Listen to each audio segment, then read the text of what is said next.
آئیے ایک درود شریف میں آپ کو یاد کراتا ہوں، آپ اس درود شریف کو میرے ساتھ پڑھیے۔ جزا اللہ عنا سیدنا و مولانا محمد صلی اللہ علیہ وسلم ما ہوا اہلو جزا اللہ عنا سیدنا و مولانا محمد صلی اللہ علیہ وسلم ما ہوا اہلو جزا اللہ عنا سیدنا و مولانا محمد صلی اللہ علیہ وسلم ما ہوا اہلو۔ اب اس درود شریف کی فضیلت میں یہ آتا ہے، حضرت علامہ جزولی رحمت اللہ تعالی علیہ جنہوں نے درود شریف کی ایک معتبر اور مستند کتاب لکھی جو بارگاہ رسالت میں مقبول ہے۔ رسول اعظم صلی اللہ علیہ وسلم کی بارگاہ میں بعض کتابیں مقبول ہیں اور اس کی اسناد جو ہے وہ اولیاء کرام سے ملتی ہے، تو علامہ جزولی رحمت اللہ علیہ کی کتاب دلائل الخیرات ہے، تو دلائل الخیرات میں اس درود شریف کو انہوں نے لکھا ہے اور فرماتے ہیں، حضرت انس ابن مالک رضی اللہ تعالیٰ عنہ سے روایت کرتے ہیں کہ جب کوئی بندہ مومن محبت کے ساتھ اس درود شریف کو ایک مرتبہ پڑھے گا تو 70,000 فرشتے، کتنے فرشتے؟ 70,000 فرشتے 70 سال تک اس کے لیے نیکیاں ہی لکھتے رہیں۔ ایک مرتبہ پڑھنے کی یہ فضیلت ہے، تو آپ دیکھیں کہ جب آپ کثرت سے پڑھیں گے تو اس کی کیا برکتیں ہوگی۔ اور کوئی چیز کا اگر ترجمہ یاد ہو جائے تو اس میں اور زیادہ دل لگتا ہے۔ اس کا ترجمہ یہ ہے، جزا اللہ عنا، اے اللہ اس کا بدلہ عطا فرما، جزا عطا فرما حضرت محمد صلی اللہ علیہ وسلم کو جس کے وہ حقدار ہیں، یعنی ہم سب کی طرف سے اللہ ہمارے حضور صلی اللہ علیہ وسلم کو جزائے خیر عطا فرما۔ کتنی عطا فرما؟ جس کے وہ حقدار ہیں، یعنی جیسا کہ ان کا حق ہے۔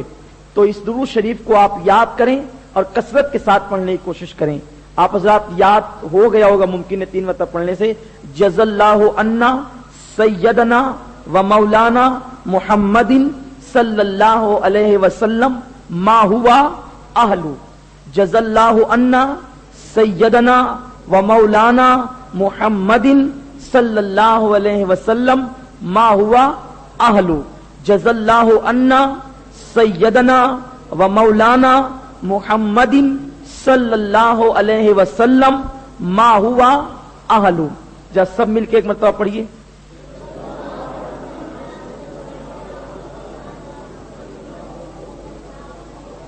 اب میرے ساتھ مل کر سب ایک ساتھ پڑھیں گے، جزا اللہ عنا سیدنا و مولانا محمد صلی اللہ علیہ وسلم ما ہوا اہلو۔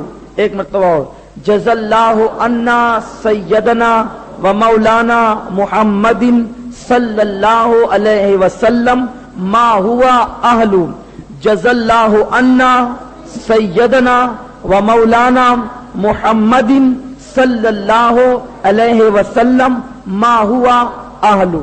سب کو یاد ہو گیا؟ جن کو یاد ہو گیا سبحان اللہ، جن کو نہیں یاد ہوا وہ یاد کرنے کی کوشش کریں۔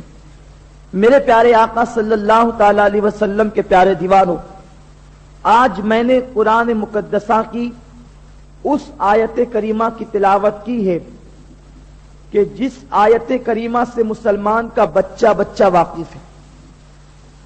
میں نے آج آیت کریمہ کی تلاوت کی ہے، بسم اللہ الرحمن الرحیم، اللہ کے نام سے شروع جو نہایت مہربان اور غایت درجہ رحم والا ہے۔ یہ اس کا لفظی اور عرفی ترجمہ ہے۔ میرے پیارے آقا صلی اللہ تعالی علیہ وسلم کے پیارے دیوانوں، بسم اللہ شریف 19 حروف سے بنا ہے۔ کتنے حروف سے؟ 19 حروف سے بنا ہے، اور جہنم کے کل 19 دروازے ہیں۔ اللہ کے رسول تاجدار کائنات صلی اللہ علیہ وسلم فرماتے ہیں جو مسلمان پابندی کے ساتھ ہر کام کرنے سے پہلے بسم اللہ شریف کو پڑھے گا تو جتنے حروف پڑھتا جائے گا اس کے لیے جہنم کے اتنے دروازے بند ہوتے چلے جائیں گے اور وہ بندے کو اللہ تعالی جنت میں داخل فرمائے گا. اسی لیے مسلمانوں سے کہا گیا کہ وہ ہر کام کی ابتدا میں بسم اللہ پڑھا کریں. ہر کام کی ابتدا میں بسم اللہ پڑھنے کا رواج کیسے قائم ہوا؟ آپ نے اکثر سنا ہوگا کہ ہر کام کے پہلے بسم اللہ پڑھو، لیکن کبھی آپ کو یہ بھی خبر ہوئی، کبھی آپ نے یہ بھی سوچا کہ بسم اللہ شریف کیوں پڑھے اور بسم اللہ شریف پڑھنے کا آغاز کہاں سے ہوا، بسم اللہ شریف پڑھنے کا طریقہ کہاں سے شروع ہوا اور بسم اللہ شریف کیوں پڑھتے ہیں؟ اس کی برکتیں تو میں آپ کو بتاؤں گا، لیکن اس کی تاریخ جب آپ کو پتا چلے گی تو انشاءاللہ ایمان تازہ ہو جائے گا. ایک مرتبہ چند صحابہ کرام رضوان اللہ تعالی علیہ مجمعین مکہ مکرمہ کی سرزمین پر موجود تھے. وہاں پر دیکھا کہ کفار جو ہے مشرکین کچھ کام کرتے ہیں تو کام کرنے سے پہلے وہ اپنے مخصوص بتوں کا نام لیتے ہیں. کوئی کہتا ہے بے اسمی لات، بے اسمی عزا، اسی طریقے سے بے اسمی منات. یہ سارے لات منات عزا یہ مشرکین مکہ کے بت تھے، ان کے خدا تھے. تو جب بھی وہ کوئی کام کرتے تو اس کے آغاز میں پہلے بتوں کا نام لیتے. کوئی لات کا نام لیتا، کوئی عزا کا نام لیتا، کوئی منات کا نام لیتا. اسی طرح جب صحابہ نے دیکھا کہ وہ لوگ تو اپنے معبودان باطل کا نام لیتے ہیں، وہ لوگ تو اپنے معبودان باطل کے نام سے کوئی کام کا آغاز کرتے ہیں، لیکن ہمارے یہاں اب تک کہ یہ رواج نہیں ہے.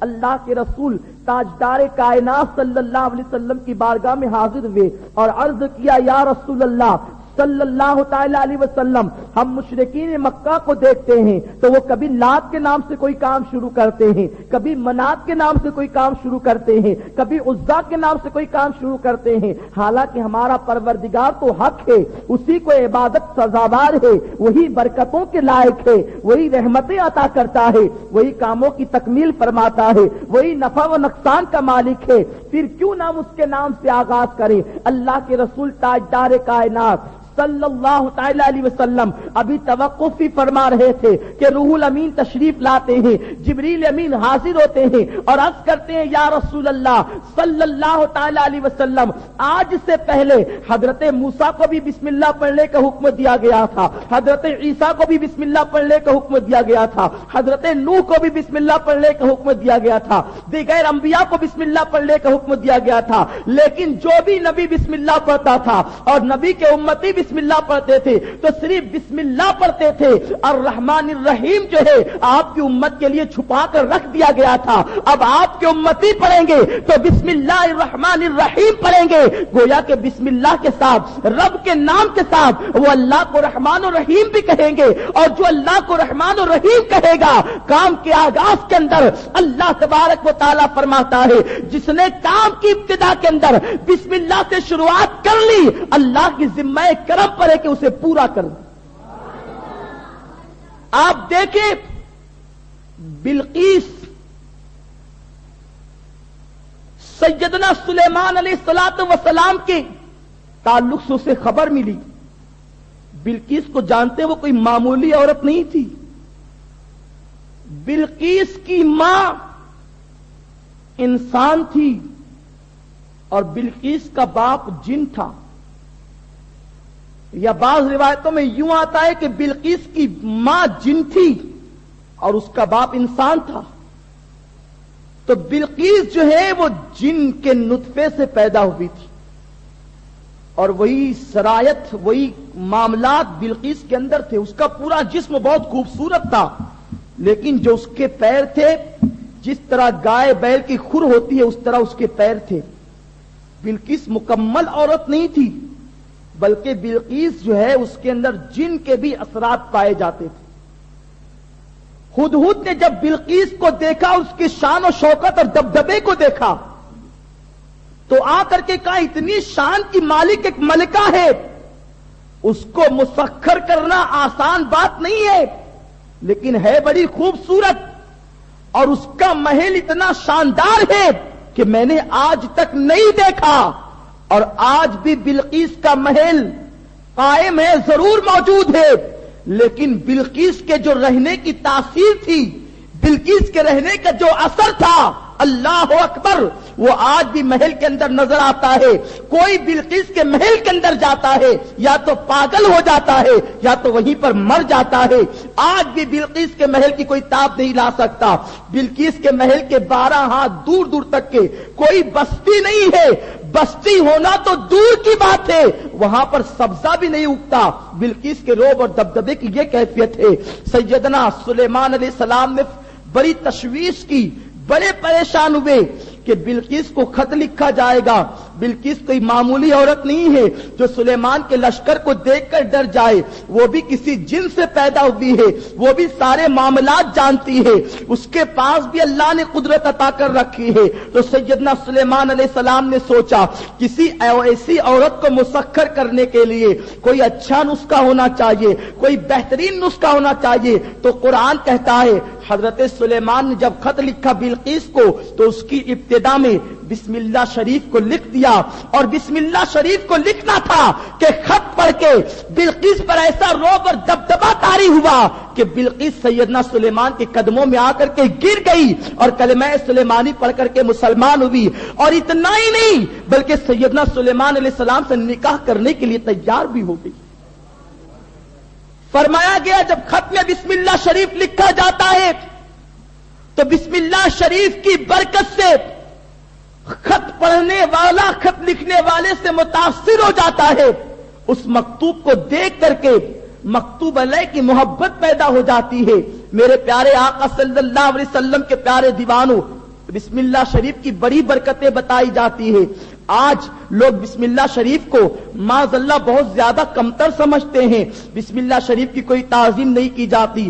گھر کے شادی کارڈ پر اگر بسم اللہ شریف لکھا ہو لوگ پڑھتے ہیں، پڑھنے کے بعد زمین پر پھینک دیتے ہیں۔ میرے آقا صلی اللہ علیہ وسلم فرماتے ہیں وہ شخص اللہ کی رحمت سے دور ہے، وہ شخص ملعون ہے، وہ شخص قرآن اور حدیث کے فیوز و برکات سے محروم ہے جو بسم اللہ شریف کو دیکھ کر کے زمین پر پھینک دیتا ہے یا بسم اللہ کو زمین پر پڑا ہوا دیکھ کر کے آگے کو چل جاتا ہے۔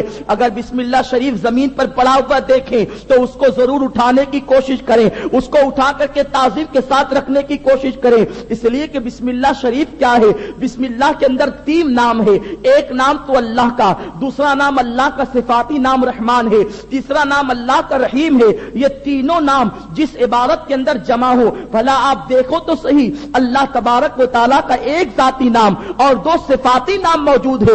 اس نام کی برکتیں کیا ہے؟ اللہ اکبر۔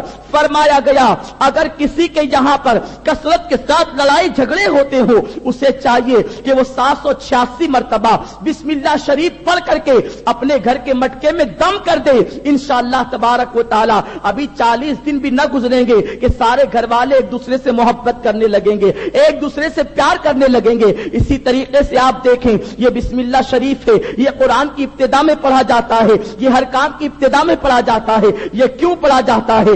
اللہ اکبر، رب تبارک و تعالیٰ کا مقدس نام ہے، اللہ عز و جل کے صفاتی نام ہے، اس کی برکتوں کی کیفیت کا اندازہ لگائیں۔ حضرت سیدنا علی کرم اللہ تعالی وجہ الکریم فرماتے ہیں کہ اگر علی بسم اللہ کے بے کے نیچے کی نقطے کی تفسیر اگر کرنا شروع کر دے تو ساری زندگی ختم ہو جائے، لیکن بے کے نقطے کی تفسیر ختم نہ ہو سکے، اس لیے کہ بے کے نقطے کے نیچے اللہ اکبر کائنات کا ہر راز چھپا ہوا ہے، کائنات کا ہر رموز چھپا ہوا ہے۔ میرے پیارے آقا صلی اللہ علیہ وسلم کے پیارے دیوانوں، صحابہ کرام رضوان اللہ تعالی علیہ مجمعین کو بسم اللہ شریف پر کتنا یقین تھا، کتنا اعتماد اور بھروسہ تھا کہ اللہ اکبر ایک یہودی خاتون سیدنا خالد بن ولید رضی اللہ تعالی کی بارگاہ میں حاضر ہوتی ہے اور عرض کرتی ہے خالد بن ولید میں تم سے سنتی رہتی ہوں کہ تم اسلام کو حق جانتے ہو اور ہمارے معبودان کو باطل کہتے ہو، برا بھلا کہتے ہو، یہ زہر قاتل لائی ہوں، ذرا اسے پی کر کے بتاؤ، اگر تم زندہ رہے تو میں سمجھ لوں گی تمہارا مذہب سچا ہے، اور اگر تم مر گئے تو تم باطل ہوئے۔ سیدنا خالد بن ولید نے مسکرا کر کے کچھ پڑھا اور زہر کو پی لیا. لوگوں نے پوچھا اے خالد اتنا زہر قاتل تھا, اتنا خطرناک زہر تھا کہ اس کو پینے کے بعد انسان کا کلیجہ ٹکڑے ٹکڑے ہو جاتا ہے اور وہ مر جاتا ہے, آپ نے کیا پڑھ کے پیا تھا؟ خالد بن ولید فرماتے ہیں جس نے بسم اللہ شریف پڑھ کے کوئی چیز بھی پی لی کھا لی تو اللہ تبارک و تعالی ان تمام چیزوں کے مضر اثرات کو زائل فرما دیتا ہے, زائل فرما دیتا